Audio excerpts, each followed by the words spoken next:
Assalamu alaikum, barkanmu da sake saduwa. Yau za mu fara duba yadda ake amfani da Inshot, and zan shiga cikin app ɗin. Na riga na yi downloading ɗin shi daga Play Store. So idan muka buɗe, this is the first thing we'll see. Interface ɗin da za mu fara gani kenan. Muna da videos, muna da photos, sai kuma akwai collage. So zan ɗan yi brief run through of how each of them works kafin mu zo mu duba su dalla-dalla. So na farko misali, idan ina da video ne, say that's okay, let me go back a bit. So yanzu, I'm going to click on the first option from my left, which is the videos option.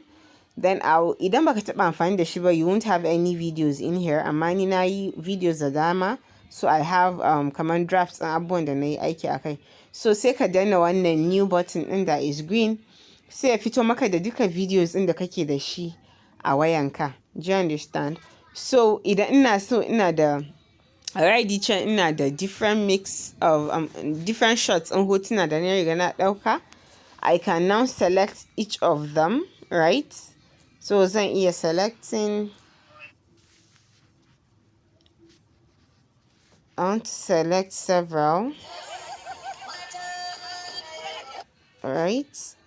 1, 2, 3, 4, 5, 6, 7, 8. Ko?